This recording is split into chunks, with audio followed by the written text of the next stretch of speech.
I want to recommend some books. This is Gospel Truth Answering New Atheists by Paul Barnett, published by IVP. If you're a Christian and you're worried about what the atheists are saying about the resurrection of Christ, this is a really good book. Gospel Truth, Paul Barnett Answering New Atheist Attacks on the Gospels. Okay, it's a very good book, so I recommend that. Secondly, this is a really good book, Who Chose the Gospels? And this is an extreme academic work, alright? Very, very intricate and detailed, very specialist work. So only if you want to really debate atheists or really engage with atheists on this issue, get this book. Who Chose the Gospels by C.E. Hill. It's endorsed by Don Carson, so it can't be bad. He's a great scholar. Published by Oxford University Press, and this guy looks at the Gnostic Gospels and all the various theories that have gone out about the original Gospels, and he's a fair-handed scholar. He's not like coming with an agenda. He's trying to do his best to be as objective as possible, and it's really, really helpful work. It's a standard work that you need to get hold of, really. Excellent book. This book by Michael R. Licona, The Resurrection of Jesus. If anybody is going to debate or talk about the resurrection, you need to get this book. It's a standard book now in the scholarly world. You need to get hold of this. This is going to set the agenda for the next 5 to 10 years in this debate. Okay? I don't agree with everything of Licona, but his first 160 pages on history and the role of history and how we do history and how that relates to Jesus studies is worth the wait in payment. Like I said, I don't agree with everything. He's a modernish evangelical. He's a little bit weak on inerrancy, but really helpful in this debate. So you need to get hold of that. So that's The Resurrection of Jesus, Michael R. Licona. Okay? IVP, I think it is. IVP Academic. Alright? Another standard work in this debate and study is the historical figure of Jesus E.P. Sanders. You can't really even start to debate this issue without having looked at Sanders. Okay? So that is, for those who are serious academics in this area, you need this book. Alright? Then another leader in this area is Gezer Vermes, who's a Dead Sea Scroll expert, Jewish guy, doesn't agree with the Orthodox position, but is a very helpful work to get the opinion of someone who's scholarly, but is not into the atheist agenda, but is trying to look at things in an objective way. He doesn't agree with us, he doesn't agree with evangelicals, but it's all about thinking, it's all about good scholarship. So, you need other stuff that disagrees with you to read. So I would encourage you to read that. And actually, he does say some surprising things that will surprise you. Yeah. Now this guy, I'll just get back to this guy. Now this guy, E.P. Sanders, is not evangelical, but he was the major leader in this debate about the historical Jesus and the resurrection. So you'll read, if you get older E.P. Sanders, you will, as a Christian, you will be shocked because he will rip the Christian faith to bits. But at the same time, you will be encouraged because he will come up with things that will confirm your faith. So this book is for critical thinking in the area of historiography and Jesus, okay? It's not there to just pander to you. It's there to make you think. Well, I'm giving it you to think. Now, Other resources that you need to look at. You need to go to Dr. Gary Habermas' website. I've read nearly all his material, watched all his debates. And read his PhD. Dr. Gary Habermas um, is what can I say? Is the leader in this area. Um, so type in Dr. Gary Habermas, the resurrection, and all his website will come up. Tons of resources there. Um, so have a look at that. That will really, really help you. Another resource is William Lane Craig has done a lot of work on this. So have a look at William Lane Craig. Tons and tons of stuff of by him on this resurrection. And just get all the. Sorry about this. I'll be with you 1 second. I'm just giving you the resources so that you can. Also, if you type in alleged contradictions in the Gospels, Part 1 by Dr. Timothy McGrew, McGrew, okay? Alleged contradictions in the Gospels, Part 1, and then Part 2, there's another video. Dr. Timothy McGrew. And there's a whole stack of lectures that he does on the Gospels, on the resurrection, that are very, very helpful. So have a look at his stuff.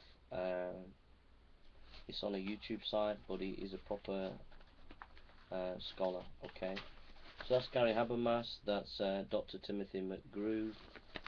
Another scholar that you could have a look at. A few other scholars in this area that you need to look at, which I've looked at, is Dominic Crossan.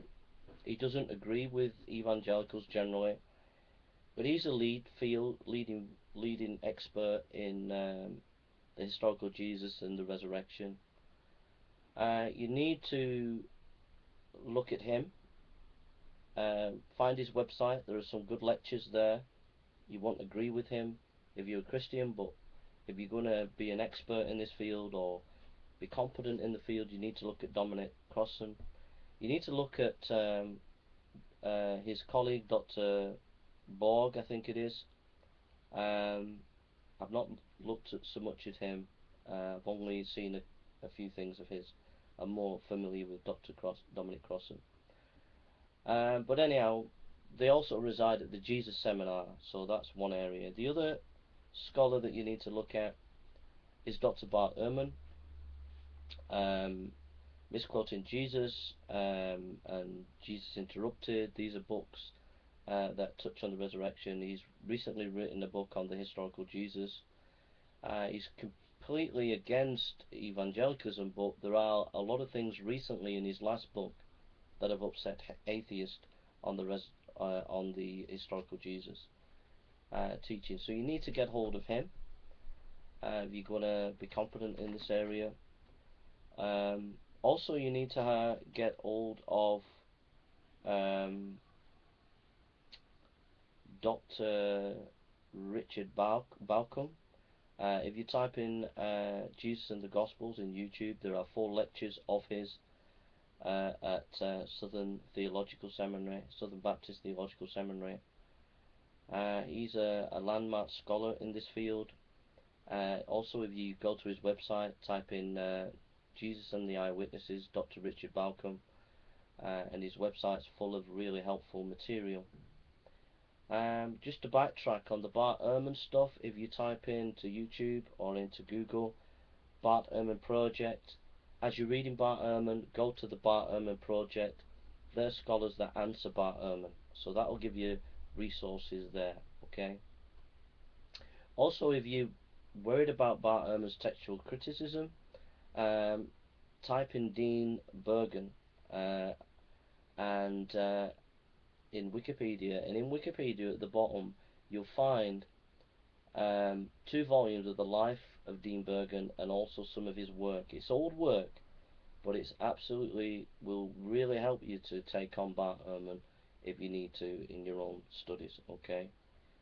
So the Bart Ehrman stuff, read Bart Ehrman's material, have a look at Dean Bergen, have a look at the Bart Ehrman project that answers Bart Ehrman. Don't forget Dr. Balcom, Jesus and the Eyewitnesses. Another scholar to look out for is Dr. Peter Williams. Have a look at some of his lectures. He's a massive scholar and he does some amazing scholarship. Have a look at him. He does some great stuff.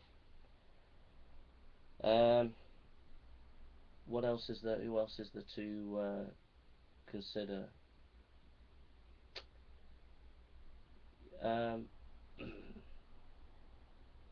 Yeah, on epistemology and miracles, have a look at Dr. Keener. Dr. Keener's written a book on miracles. He's an ex-atheist. He's a giant scholar in New Testament studies. He's written a book on miracles, and that helps you think about the issue of David Hume on this issue, right? So Dr. Keener on his book on miracles is a good source material.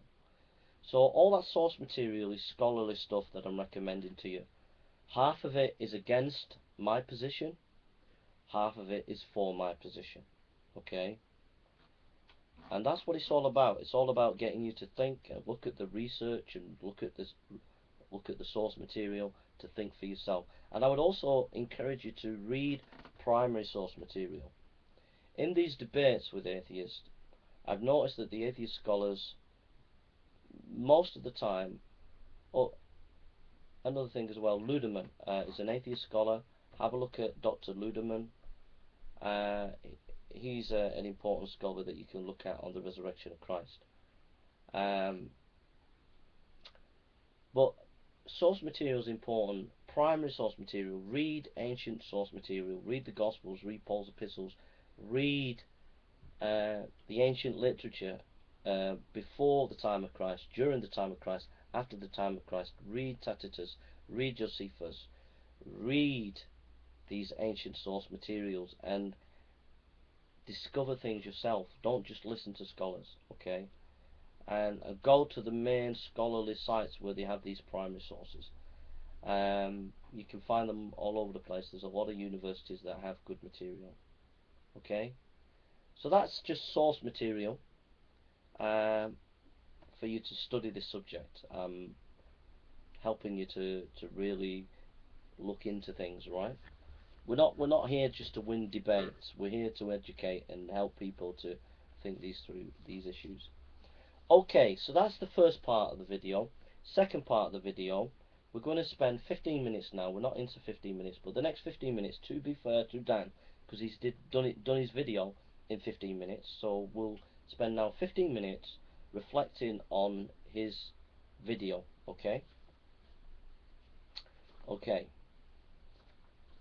Dan Courtney basically says that it's beholden to the Christian to prove beyond a reasonable doubt that Jesus rose from the dead. He gives 4 pieces of information here.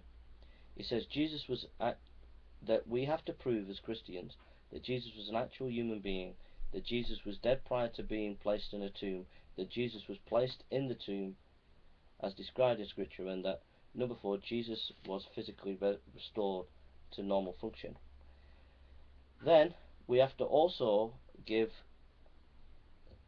the proof that of the God concept, that God exists, that God is sufficient to the resurrection, and God is necessary for the resurrection. Okay. Then he says that he quotes Bart Ehrman, who says that contemporary accounts are the best for historiography. He then goes on to say that these accounts, the accounts of the Mormon of Joseph Smith with the golden plates, is very good history. We get primary source material of these eyewitness accounts, but yet we know it's all bogus. But yet this is early accounts and consistent witnesses, and it's better than the Gospels, and yet we know Joseph Smith's telling us a lie. Okay. Then he goes into contradictions in the Gospel accounts, such as the time of the Passover, the day of the Passover, the time of the death of Christ, who carried the cross, and etc.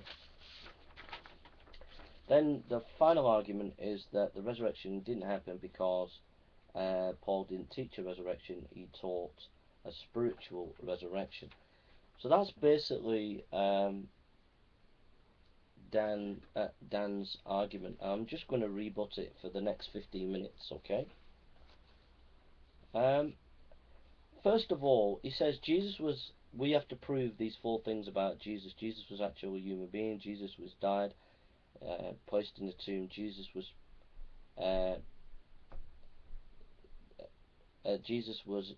died prior to being placed in the tomb, and Jesus was placed in the tomb, and 4, Jesus was physically restored. The first 3 points are already proved by history. If you knew the history of this topic, he'd know that the work by E.P. Sanders, who is the leader in this field, would not agree with the Bible, would not agree with certain things about the Gospels, but has said that the basic facts of Jesus, that he was a human being in history, in the first century Jew, that he died, that he was placed in the tomb of Arimathea. He accepts that. Dominic Crossan, who was a skeptic scholar, says that Jesus dying on a cross is the most well-attested historical fact in history. We know this from Paul's early source material, 1 Corinthians 15,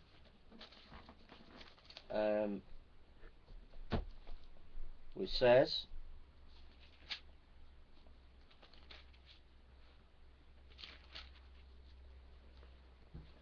"Now I would remind you, brothers, of the Gospels I preached to you, which you received, in which you stand, and by which you are being saved, if you hold fast to the Lord I preached to you, unless you believe in vain.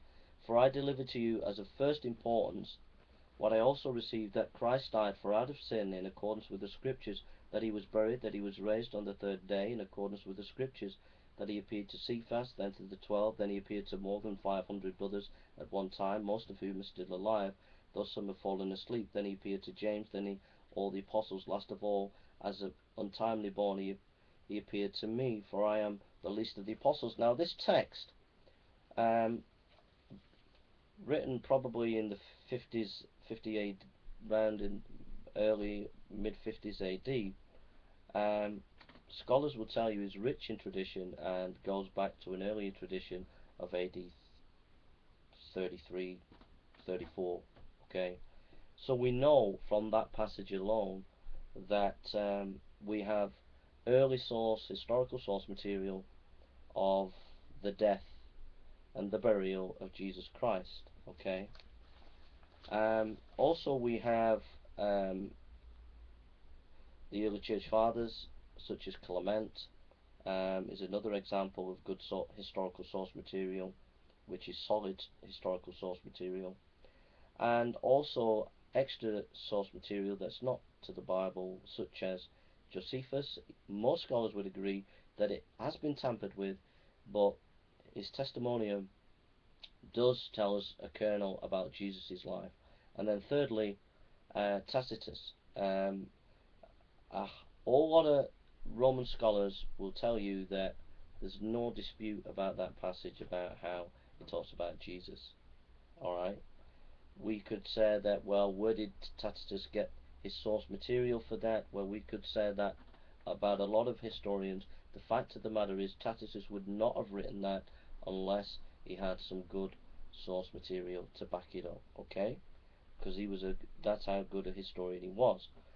So the basic facts are generally established, and also the basic fact that even Bart Ehrman will tell you that on the 4th point of Dan, Bart Ehrman, Dominic Crossan, E.P. Sanders, Gomez, we could go on, N.T. Wright, these are massive scholars, will tell you that the early church had visions of Jesus in the early first century. So the issue there is what are those visions? Was it real? Was it a real resurrection, or was it an hallucination?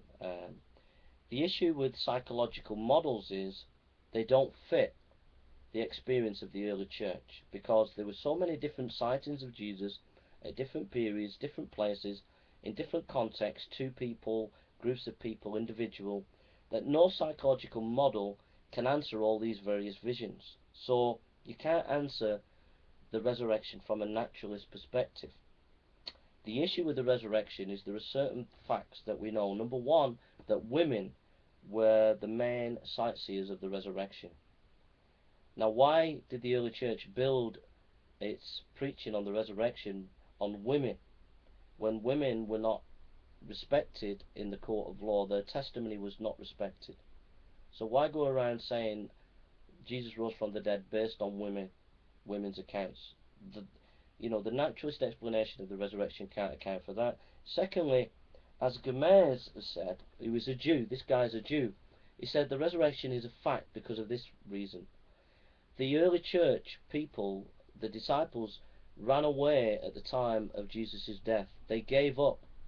And then suddenly, a few days later, they're appearing in Jerusalem preaching with boldness.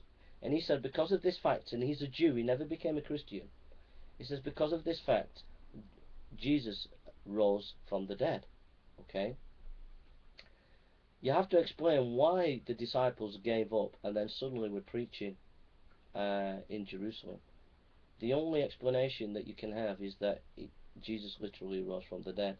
The third issue is the enemies of Jesus becoming Christians. How do you explain that? How do you explain Paul and James and others that were enemies of the Christian faith at his time became Christians?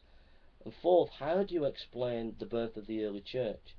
These people were Jewish people. What made them go from Orthodox Jews to preaching this Messiah?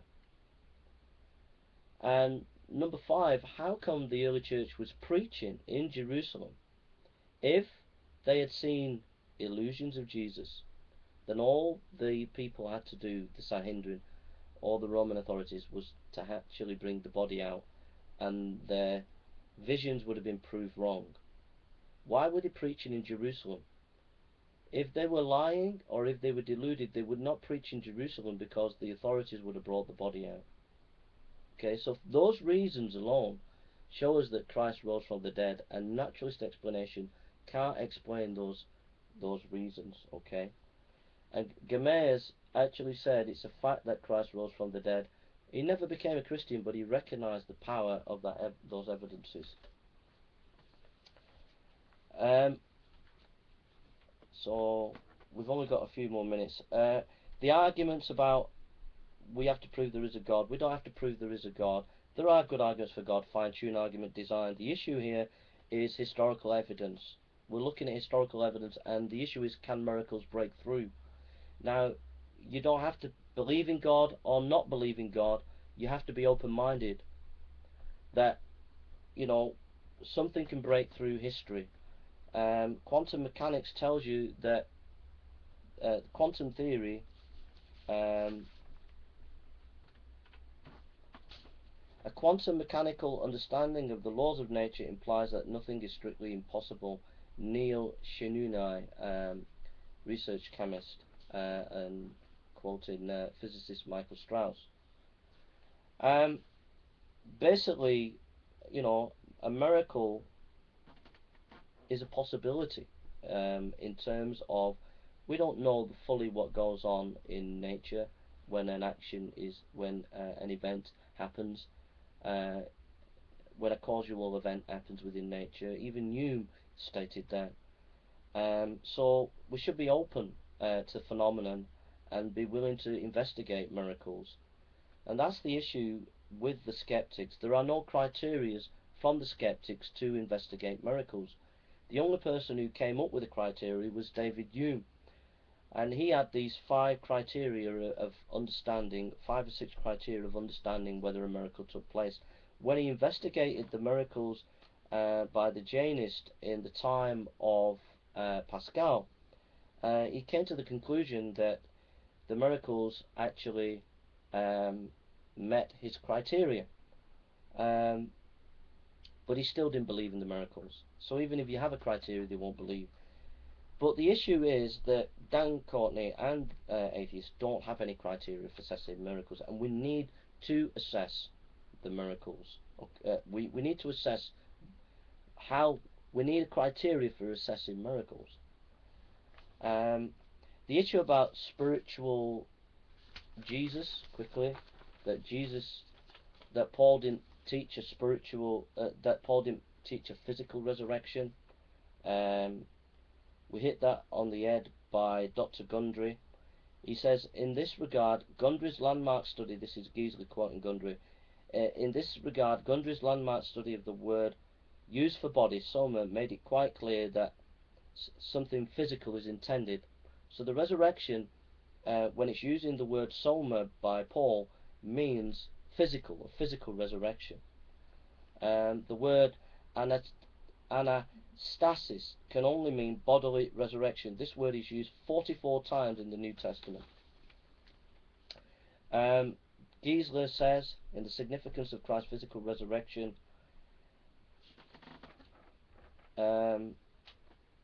that's in his article, that information.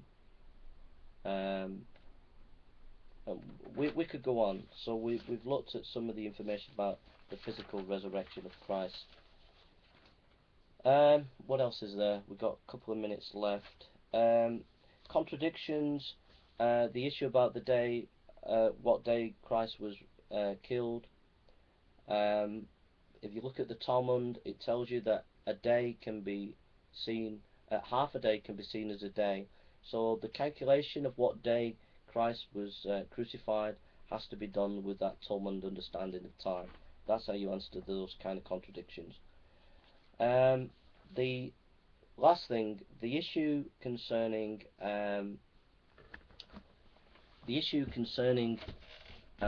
Joseph Smith and the Mormons. The difference there is we know that they were lying. I've talked to one of the top apologists of the Mormons in the UK, and he admitted that there are no facts for the Book of Mormon. There's no information or factual information about the travel from Jerusalem to America and people living in America. So we know that these witnesses are lying, where there is tons of factual information about the Gospels. Luke is mentioning people like Tiberius, Herod. He's mentioned in the book of Acts 44 various characters and different offices in the Roman world, and gets it correct every time. So we know that these people are talking about their times, and we know all this historical information is correct.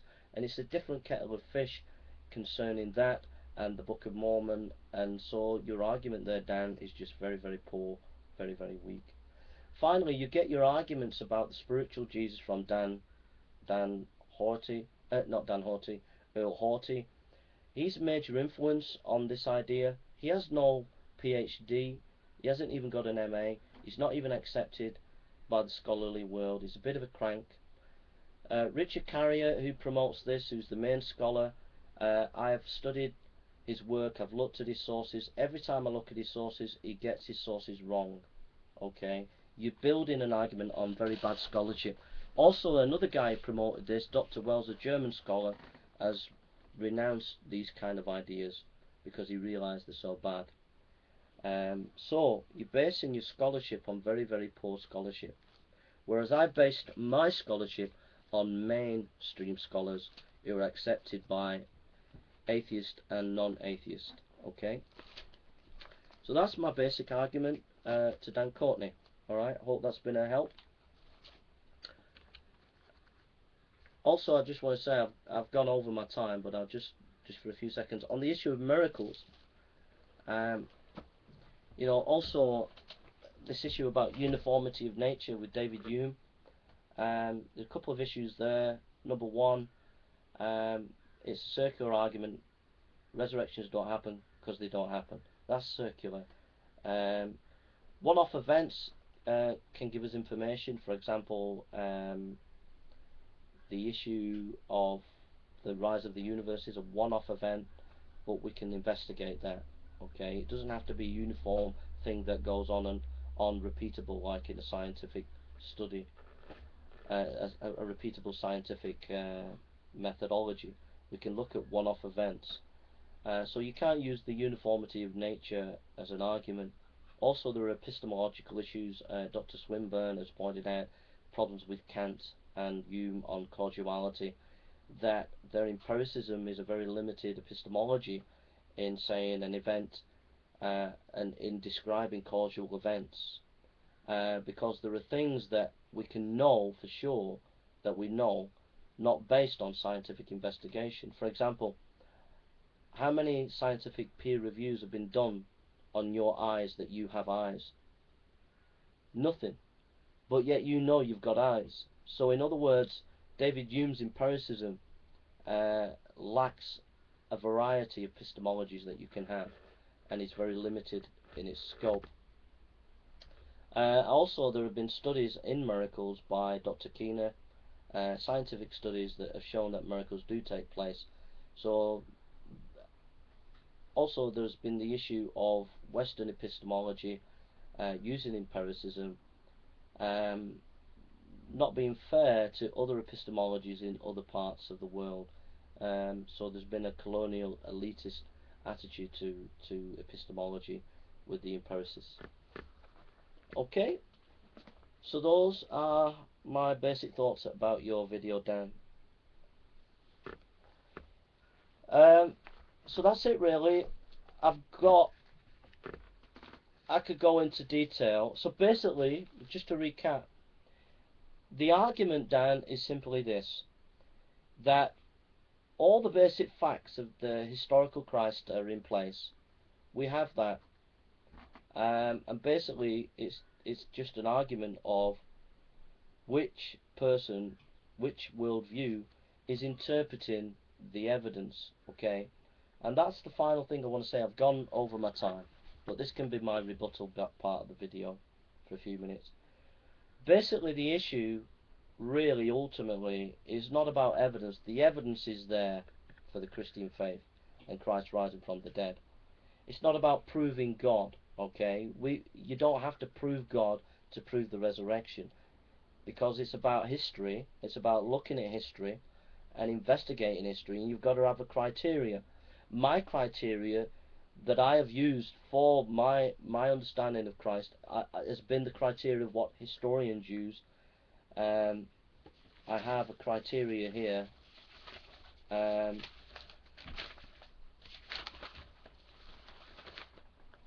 By Licona, number 1, explanatory scope, explanatory power, plausibility, less ad hoc. Those are basic ideas that historians use in investigating history. And so unless you've got a criteria to investigate history, then you're not really going to get anywhere. And in your video, we didn't see a criteria. We didn't see any scholarly criteria for how to investigate history. The task that is confronting us is to investigate the historical Christ, and you didn't show any awareness of any of the source material of the time of Christ. You didn't show any awareness of the scholars that have done work on this. In your video, you showed a picture of A.W. Pink's book. A.W. Pink is not a New Testament scholar. He's a great Bible scholar, fundamentalist Bible scholar, but he is not a great New Testament scholar. And I have used, and you use that as a picture to show that you've looked at the scholarship in this area, but that shows that you really haven't looked at the scholarship in this area. A.W. Pink is a straw man. He's not really, he's a great Bible scholar and I love the guy, but he's not in the league of these people when it comes to New Testament scholarship. Okay? So you're behind in that area. Whoops. And so the task is the historical investigation, looking at Tacitus, looking at Josephus, looking at Clement, looking at the Greek dynamizing gods, so-called, looking at their hymns, which I have done, looking at their ancient books, looking at Hume's scholarship. I've been looking at epistemology and the scholars who have commentated on David Hume. It's a historical task, it's a philosophical task, um, but it's certainly not. It's not a task that the way you've described it. You've not engaged in the scholarship that is required on this topic in any shape or form. The Bart, all you've done is you've used Richard Carrier, Earl Doughty, maybe Dr. Price. You've used them uncritically, and Bart Ehrman in an uncritical way. And the issue really is a historical issue of how we understand the historical information, and maybe a debate about miracles. All right, philosophically speaking. The other issue, the third issue, is about worldviews. It's important to note that everybody looks at history in a biased way. Everybody has got an agenda. Ancient historians had an agenda. The gospel writers have an agenda. Atheists have an agenda. Christians have an agenda.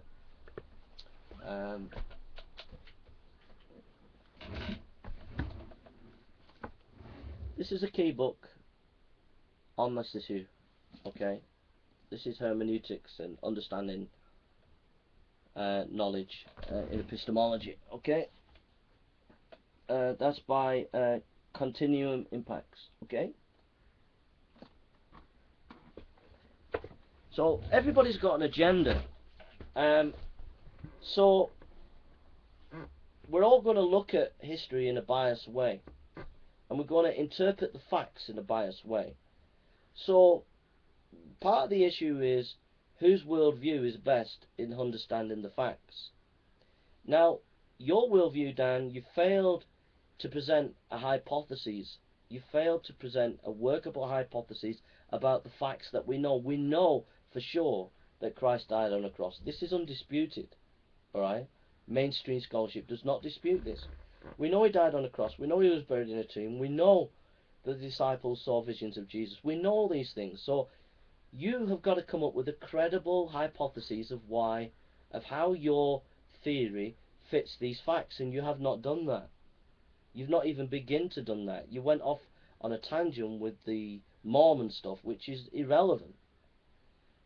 You've got to look at the facts about Jesus and give a plausible explanation about those facts. Now, the miracle that we're saying that Jesus rose from the dead fits that information, and because it's in a religious context, we know also a fact that Jesus saw himself as the Son of Man, which goes back to Daniel.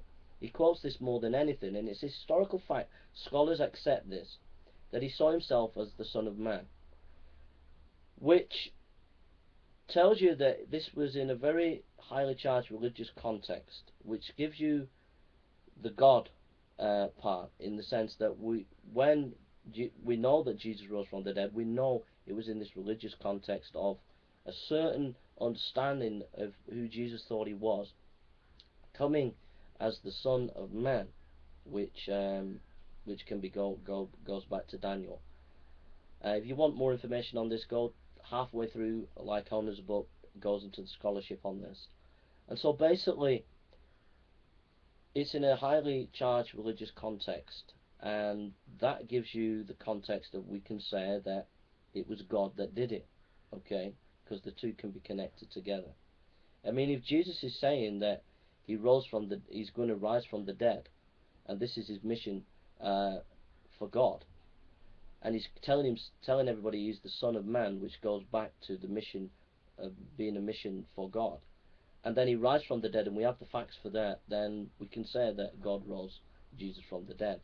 Okay, but all this is done with historical research and historical study, looking at scholars against as well as for, and we can get onto solid historiography, historical grounds.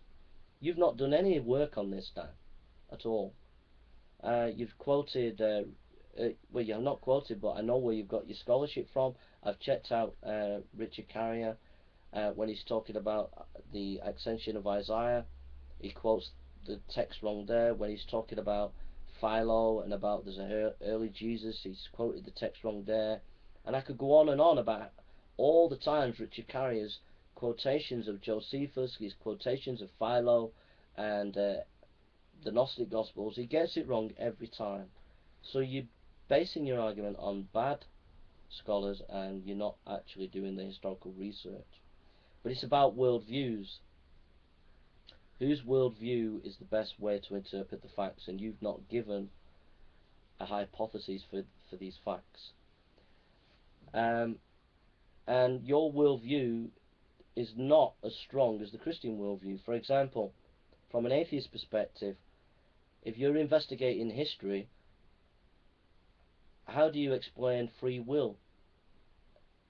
If you've not got free will, why are you investigating history? Because it's not you who's investigating history, you're just programmed. So there's no free will in atheism, where there is in Christianity. Everybody is morally has free choice, and so therefore, when we're investigating history, we're investigating people who can make free choices, and we can make free choices. So it makes sense to study history.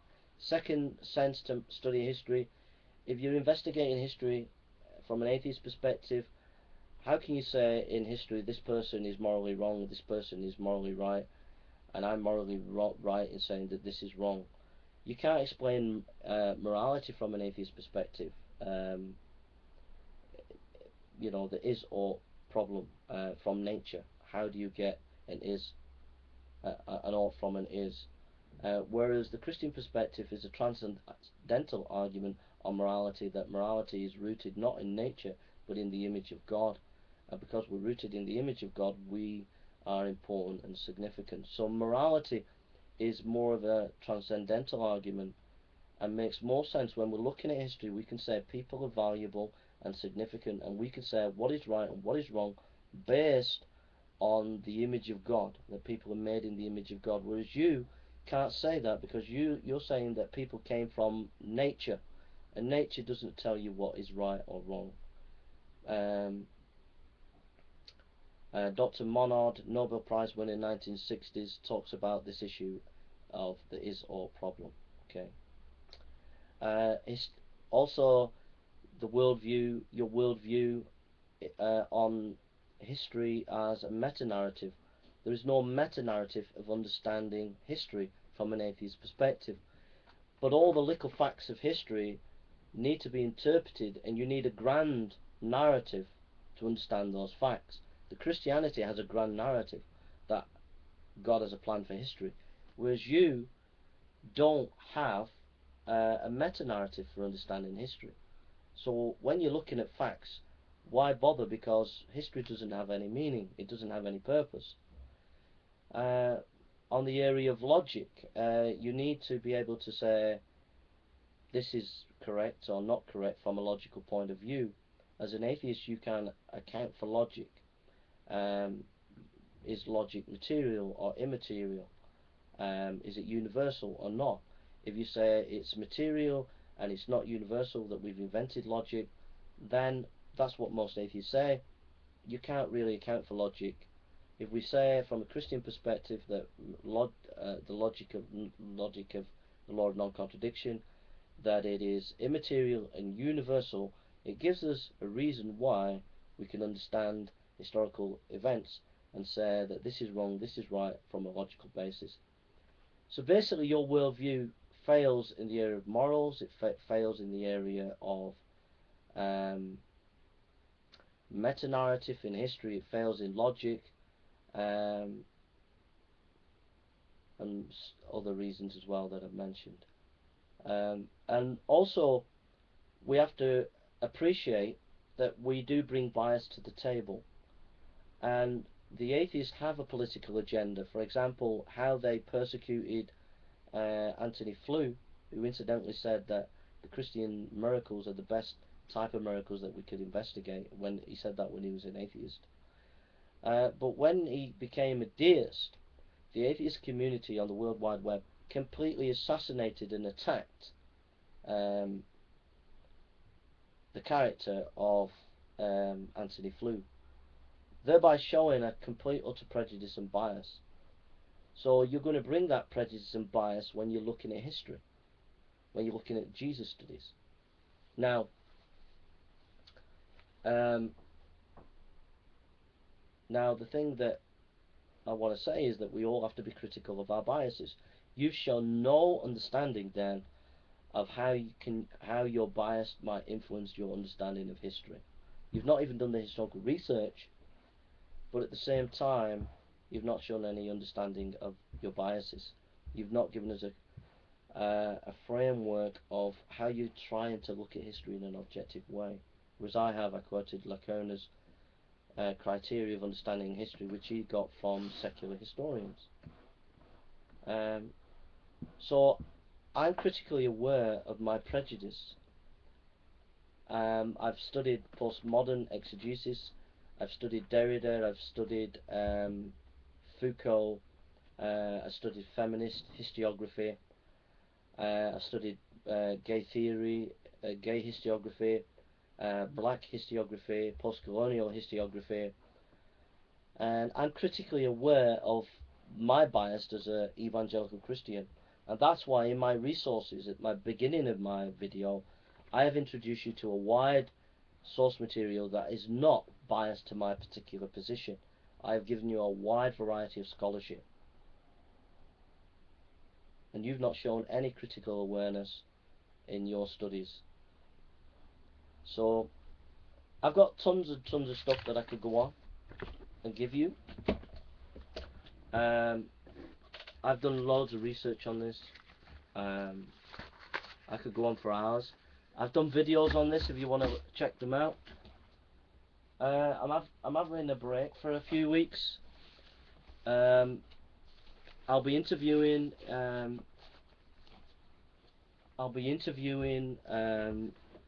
scholars on this topic in the next few months. We'll be having shows. I'll be interviewing scholars on this on a Saturday morning. I'll also be writing my academic article for ARNRA in a few weeks' time, maybe 3 or 4 weeks' time, but I'm just having a couple of weeks' break.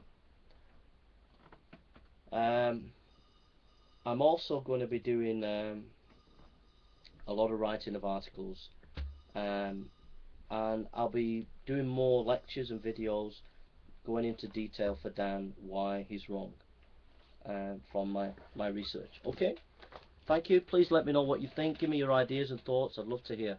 Take care now and have a good summer. God bless.